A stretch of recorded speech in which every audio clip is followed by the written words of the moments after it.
네, 이제 다음 순서는 비산먼지 발생 현황 및 피해 저감 방안에 대해서 전수만 박사가 발표를 하겠습니다. 여러분 큰 박수 부탁드리겠습니다. 안녕하세요. 저는 이제 비산먼지 발생 현황하고 피해 저감 방안에 대해서 발표를 드리도록 하겠습니다. 아직 이제 중앙환경분쟁조정위원회에서 굉장히 새로운 사건에 대한 사례로 굉장히 많이 만들어내셨습니다. 그래서 저는 법원이 먼저일까 아니면 환경을 가장 많이 하는 환경부에서 같이 하는 중앙환경분쟁조정위를 먼저 해야 될까에 대한 생각을 많이 가지고 있고요.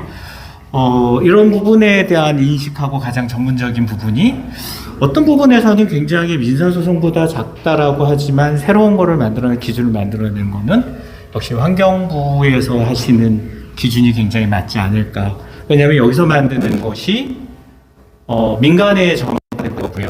민사소송을 할 거고 여러분들이 만드시는 기준이 있어야 현장에서 점검하고 지키게 된다라고 하는 점이 굉장히 큰 의의가 있다고 생각해서 이것에 대해서 아직 우리가 비산먼지에 대한 사항은 많지 않습니다만 이제부터 고려를 해야 될 것이 아닌가라는 생각을 해서 이걸 했었습니다. 쇼츠는 관련했던 부분을 저희가 이제 여기 비산먼지 이쪽 관련해서는 저희가 유튜브에 영상을 계속적으로 지속해서 올릴 계획입니다. 현재는 저희가 이제 비산먼지는 영향이 없을까에 대한 걸 했었고요. 그러면 우리가 이제 공사 현장은 얼마나 잘 지키고 있을까 관련된 거를 시리즈로 저희가 내서 관련 부분에 대해서도 제대로 깨끗한 공기를 만드는 과정에 저희가 일조할 수 있도록 하겠습니다. 저는 35년 동안 건설 현장에서 환경 평가 설계서부터 일을 해왔고요.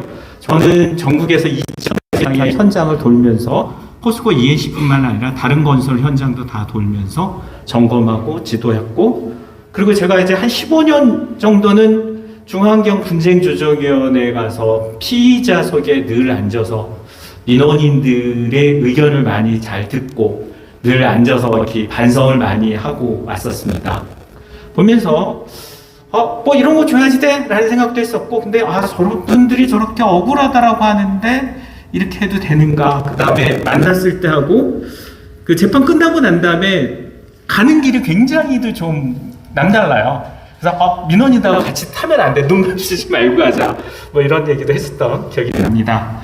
그래서 이 부분에 대해서 얘기를 했고요. 그래서 이제 저희가 이제 비산먼지랑 먼지 중 이제 대기 중에 떠나려오는 입자상 물을 말합니다. 그리고 일정한 배출구 없이 이렇게 하는 건데요. 환경부 기준을 보면 이상하게 이 비산먼지를 측정을 하라라고 굉장히 많이들 하시더라고요. 이 비산먼지가 측정은 가능한데 이게 의미가 있는 걸까는 다시 한번 생각을 해보게 됐습니다. 그래서 먼지의 종류하고 보면은 여러분 잘 아시듯이 50마이크론, 10마이크론, 2.5마이크론이고요. 이것이 50마이크로그램 이하가 비산먼지입니다. 미세먼지에 따로 있고 초미세먼지가 있는 게 따로 있는 게 아니죠. 그래서 비산먼지는 흙먼지라서 빨리 무겁고 그래서 빨리 가라앉아서 인체에 유해하지 않다라고 분들이 많이들 얘기를 하십니다. 그리고 이거는 자동차 배기가스에서 많이 나오는 거기 때문에 전혀 상관이 없어 라고 얘기를 많이 하세요. 그래서 제가 국가미세먼지정보센터 22년도 자료를 보다 깜짝 놀랐습니다. 미세먼지 발생원의 63.4%가 비산먼지에서 발생을 합니다. 근데 왜 우리는 비산먼지를 안 하죠? 그리고 초미세먼지의 15.9%가 비산먼지에서 발생을 해요. 이게 제가 주장한 게 아니라 국가미세먼지정보센터의 자료를 보시면 다 나와져 있는 상황입니다. 나와져 있는 상황이고 이게 뭐 국가 기준 자체가 잘못됐겠죠? 그렇지가 않더라고요. 그래서 비산먼지 배출원을 줄여야 미세먼지도 초미세먼지도 줄일 수 있는 게 당연한 상황입니다. 그래서 비산먼지가 높은 데 사시는 분은 미세먼지에 대한 건강적인 피해를 받고 있다. 그래서요, 미세먼지는 뭐 아시다시피 뭐 WHO가 그 발암 물질이고요. 뭐 호흡기 질환, 치매 발생의 위험도 높인다라고 합니다. 그래서 OECD는 2060년까지 인구 100만 년당 1069명이니까 1000명 중에 1명 이상은 조기 사망을 할 수 있다라고 하는 것도 발표도 했고요. 그래서 제가 이거는 도대체 이제 자동차가 많이 안 나오는 지역은 어떤 차이가 나느냐? 사막 지역에 사시는 분은 3년에서 7년 정도, 물론 여러 가지 요인이 있습니다. 수명이 단축된다고 보고가 되어 있더라고요. 그리고 최근에 미세먼지는 중국발 미세먼지는 많이 줄었어요.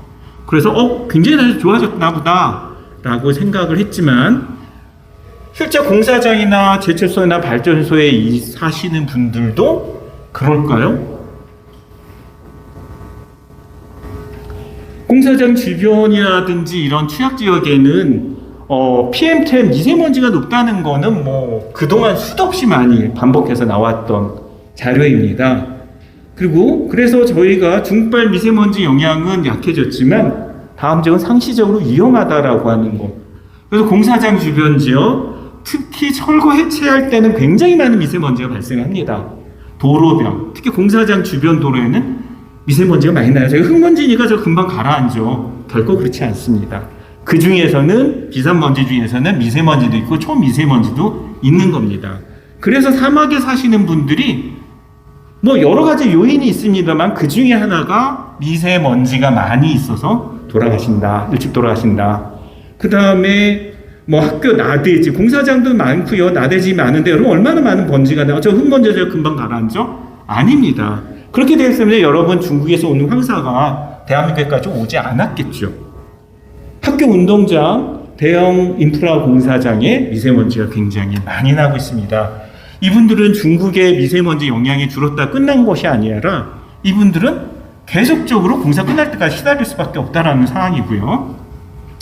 그래서 제가 대기환경보전법의 내용을 가만히 살펴봤습니다. 그래서 세 가지로 구분했어요.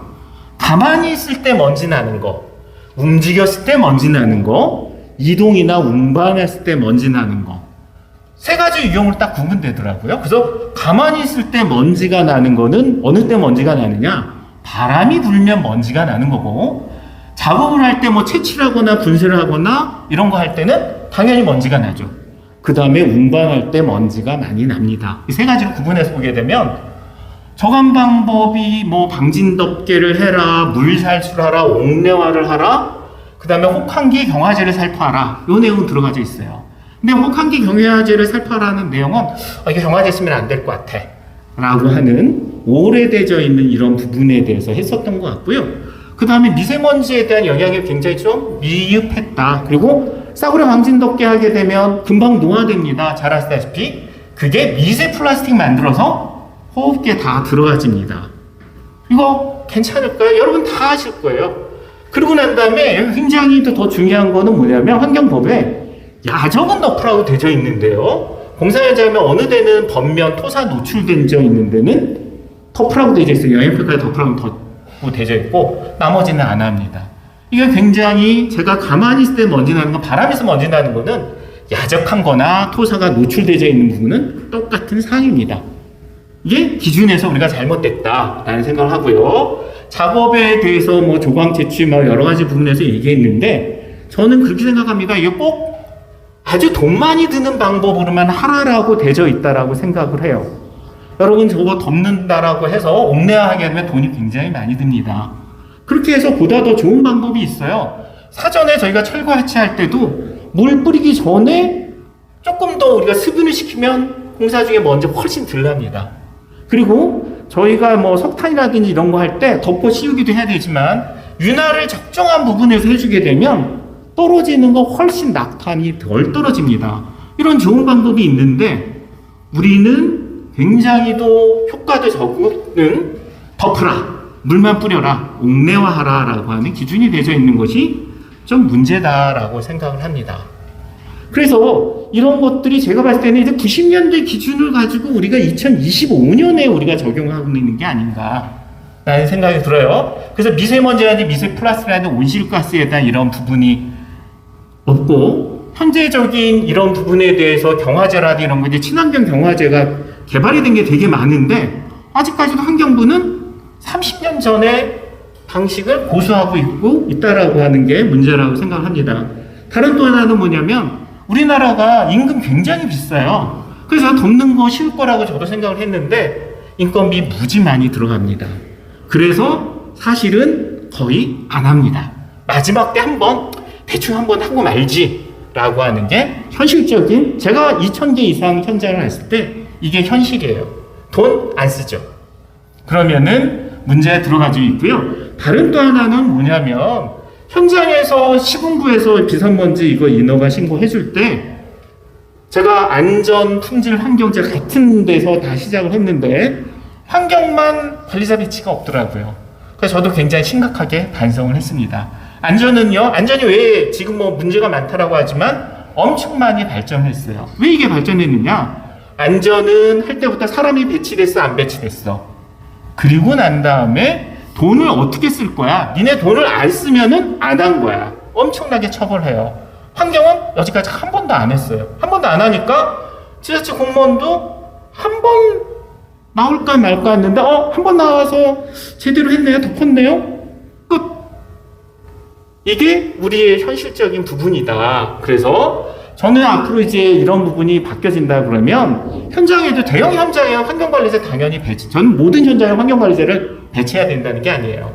1,000억 이상 있고 뭐 2,000억 이상 있는 이런 현장 환경관리자 당연히 배치를 해줘야죠. 그리고 돈을 어떻게 썼는지를 보고 난 다음에 가져야 되는데 돈도 안 하고 점검했을 때 그냥 끝났으니까 끝난 거야 라고 할 게 아니라 제가 이제 소음에 대해서 이 기준하고 적용해서 할 때 저희 건설회사 할 때 우리는 뭐 이런 방법을 통해서 했고요. 돈을 이만큼 들여서 다 증빙을 했거든요. 환경의 비산먼지에 대해서도 저는 이제는 돈을 니네는 얼마나 했는지 니네 소명을 해봐. 점검했을 때 안 했을 때가 땡이 아니라 너네 얼마나 소명을 했어. 부분에 대해서 사람도 배치하고 내가 그때마다 토사할 때마다 덮어 씌우고 해놨던 증빙을 내봐. 이것도 저는 필요하지 않을까. 그런 생각을 해봤습니다. 미세먼지가 굉장히 비산먼지 발생량이 많이 있기 때문에요. 그래서 공사 현장하고 뭐 제철소에 가서 봤는데 저렇게 그림만 하게 되면 미세먼지 펄펄 나요. 그래서 펄펄 나는데도 그냥 이렇게 가고요. 그 다음에 저렇게 이제 저게 제철소 이렇게 덮어놓은 건데요. 덮어놨는데 저게 한 15m, 20m 되면은 바람이 불면 어마어마하게 날아가집니다. 그 석탄이 다 날아가져요. 날아가지는데 덮었으니까 땡이야. 그리고 솔직히 말해서 저렇게 덮는 거 잘 안 해요. 마지막 부분이나 하지. 그래서 실제적으로 석탄이 1년에 얼마나 들어와요? 몇 번 야적해요? 그러면 거기에 해놨던 내역을 한번 내보세요. 증빙해놨던 거. 이렇게 하게 되면 굉장히 달라집니다. 이게 제가 이런 부분에서 하는 게 아니라 여러분들이 이렇게 하는 그 내용 자체가 대한민국의 미세먼지를 줄이고 직접적으로 국민 건강을 증진에 기여할 수 있는 방안이라고 저는 생각합니다. 그리고 사수 차량에 굉장히 많이 들어가져 있는 부분이 있고요. 이게 일본 현장은요, 저게 우리나라는 뭐 지하철 공사할 때만 하죠. 일본에서는 저렇게 철판을 다 깔더라고요. 저게 도로만 까는 게 아니에요. 먼지 나지 말라고. 철판까지 깔아요. 우리는 그냥 아무도 관리 안 해요. 단지 봄철 비산먼지 점검했을 때 나오는 거, 그거 하나만 반영하고, 그래서 미세먼지에 대해서 다치는 분들 되게 많다. 그래서 서울연구원에서 보니까 유럽에서는 먼지역제제를 많이 쓴다라고 나와져 있습니다. 그래서 먼지역제제를 이런 부분에서 하다 보니까 많은 이제 공직에 계신 분들이 여기에 대해서 이게 좀 문제가 많아, 약품 쓰는 거니까 해서 미국의 타임스피치라는 이런 사건에 대해서 기름을 뿌렸어요. 기름 뿌리면 먼지 들나죠. 오래도록 들나서 했는데 이게 다이옥신이 들어가져 있는 폐를 뿌려서 중국에서도 이런 사고가 나서 근데 여기에 대해서는 예전에 관련했던 부분이고요. 최근에는 천연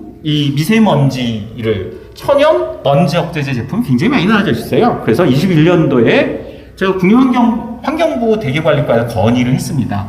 가이드라인을 만들었어요. 그래서 수질오염, 토양오염, 인체영향, 눈자극, 피부자극 이런 거 없고 생태 독성 이게 또 해놨던 게 생분해가 되는지 확인하는 거를 기준을 국민환경공학원에서 만들었더라고요. 그래서 여기 관련해서 들어가져 있는 제품을 지금 확인하고 있고요. 이게 제가 현장에서 해놨던 겁니다. 이제 모래주머니를 만들어야죠.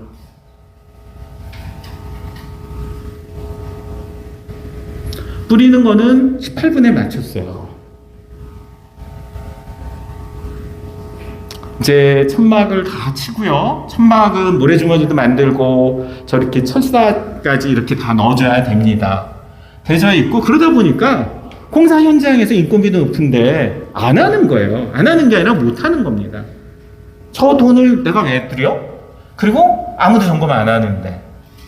그래서 1년에 지자체 공무원 한 번 나오면 그때 마지막 덮어요. 공사 끝날 때 우리 한 번 덮을 거야. 이게 아파트나 뭐 우리가 모든 공사 현장에서의 이게 현실적인 상황이다라고 저는 제가 보는 관점에서는 그렇습니다. 근데 저희가 이게 예전에 덮으라고 그러고 뭐 이렇게 하다 보니까 돈이 많이 드는 거예요. 그래서 저희는 이거 한 번 끓이게 되면 최대 4개월 정도 가져 있어요. 저희가 이게 샘플을 3군데 만들어 놨는데 한번 보십시오. 그리고 저희가 타포린 덮개보다 훨씬 덜 날립니다. 그리고 작업 시간이 많이 줄기 때문에 비용도 줄고요. 그다음 화장품 성분은 환경하고 인체에 무해하고 환경부에서 녹색 기술을 인증을 해주셨던 제품이기도 합니다. 그래서 저희는 이런 팩 같은 이런 제품을 해가지고요. 강제 부식까지 다 국민기관 심사를 받았었어요. 그래서 저희는 포스코 ENC에서 50개 이상 현장에서 했었고요. 현대화에서 신한울 울산, 신한울 울진 원자력 발전, 삼성물산에서 아산 강정공장, 삼성엔진 송도 바이오, 그다음 송도 남항배우에서도 저렇게 초록색을 해달라고 해서 초록색을 해놨었고요. 저희가 여기서 가까운 서초동 서리풀 현장이라고 있습니다. 정보사부지 현장에서도 저희 방식을 하고 있고요. 현재 영등포, 서울서부터 제주까지 한 50개 이상 지자체에서 다 승인을 받아서 활용을 하고 있습니다. 그래서 제가 이렇게 말씀드리고 싶은 거는 뭐냐면 90년대 방식이나 2025년도에 비산먼지에 관리할 수 있는 방법이 굉장히 많이 있는데 굉장히 늘 돈이 많이 들어가고 인건비가 많이 들어가져 있는 덮고 물만 뿌리세요. 건물 져서 넣으세요. 이거는 저는 이제 조금 바뀌어야 될 상황이 아닌가라는 생각을 감히 말씀을 드립니다. 이게 환경부 매뉴얼에도 실려졌던 내용이었고요. 환경부 기술개발 30주년 과제에서도 제가 현장에서 발표되기도 했었습니다. 그래서 제가 한 가지 건의를 드리고 싶다면 분쟁조정의 판결 결과가 굉장히 많은 부분에 새로운 영향을 끼칩니다. 그래서 아직까지는 저희가 비산먼지에 대한 내용은 굉장히 좀 미진해요. 미진한데 앞으로 그러면 법원에서 먼저 갈까 아니면 중환경 분쟁조정위원회에서 전문가적인 부분에서 선도적인 부분을 앞장설까라고 하는 부분이고요.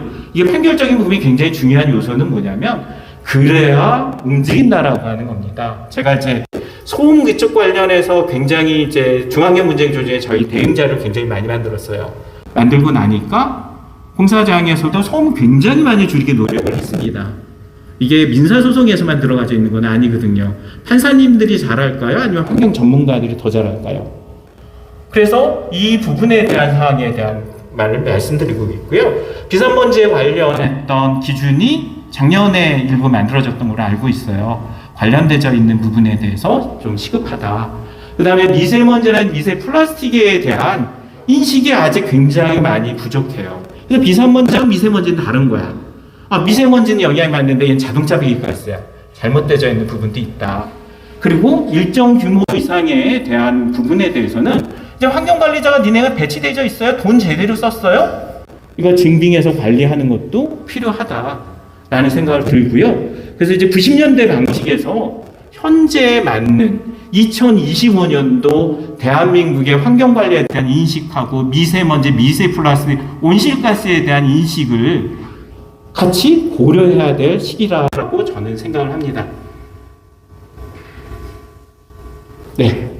이게 저희가 차량도 만들었고요. 제가 여러분이 궁금하게 되면 차량도 만들어서 이렇게 직접 뿌리는 것도 했으니까 직접 찾아주시면 감사하겠습니다.